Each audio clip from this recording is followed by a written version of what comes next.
voyez, quoi de mieux que la musique des Revenants, l'excellente série de Canal+, pour vous parler de ce nouveau Honda HR-V et également de mon retour. Bon, j'étais pas parti, vous allez me dire, peut-être qu'ils l'auront même pas remarqué. Mais non, c'est vrai que j'ai travaillé pendant un mois, je n'ai pas pu faire de vidéo, je suis désolé. Je vous en fais aujourd'hui plusieurs que vous verrez tout au long de la semaine, des semaines même à venir. J'espère que ça vous satisfera. Et aujourd'hui d'ailleurs, on va en faire deux. Je vous montrerai 2 semaines différentes sur Honda. Parce que Honda présente 2 nouveautés. Le HR-V que je viens de vous montrer. Et la Jazz que je vais vous détailler dans une vidéo ultérieure. Prochaine plutôt même d'ailleurs. Donc on va parler tout de suite du HR-V. Le HR-V, le voilà. Le HR-V, c'est le nouveau petit crossover, nouveau petit SUV de Honda. Et je vous ai montré justement le premier HR-V. Et voilà pourquoi la musique des Revenants, parce que le HR-V a déjà existé chez Honda au début des années 2000. Il est même sorti en 99, si je ne dis pas de bêtises. Il n'avait pas trop marché, donc il retente le coup, il ressort cette appellation pour réinvestir le segment des SUV compacts, même très compacts.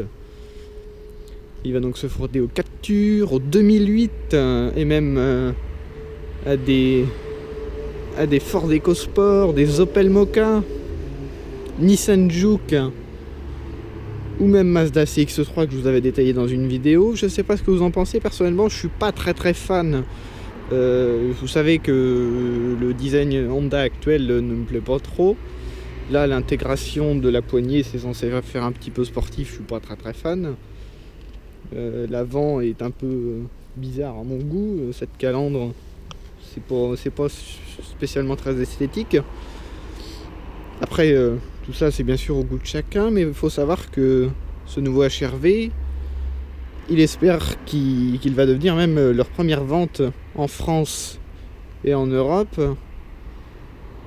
Par exemple en année pleine, Honda France espère en vendre près de 4000.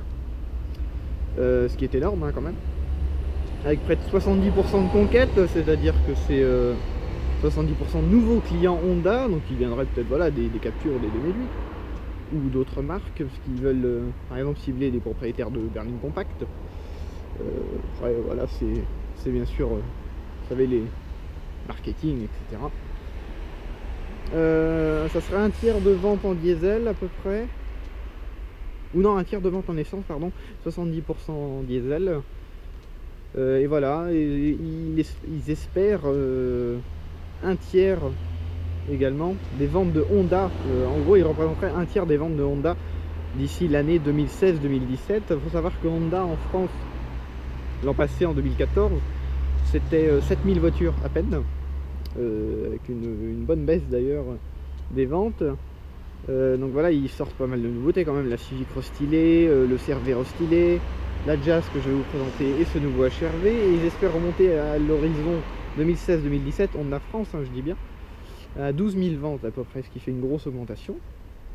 Et donc ils espèrent voilà, 4000 en année pleine pour ce HR-V, ce qui représenterait quand même une Honda sur 3, donc on verra bien, on leur souhaite bonne chance. Après, à vous de me dire ce que vous en pensez.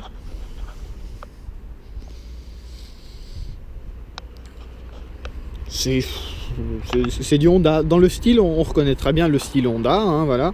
Ça, je suis pas très fan. À mon avis, ils auraient été coupés ici, ils auraient été plus jolis, ces feux. La poignée, comme je vous l'ai dit, je suis pas très fan. L'intérieur, on retrouve de l'intérieur Honda également, on n'est pas dépaysé. Voilà, c'est du Honda. Est-ce que ça va s'adresser à d'autres clients? Et je rappelle que je vous ai présenté le Mazda CX-3, personnellement. Il n'y a pas photo, quoi. À vous de juger, mais moi c'est pas ma tasse de thé.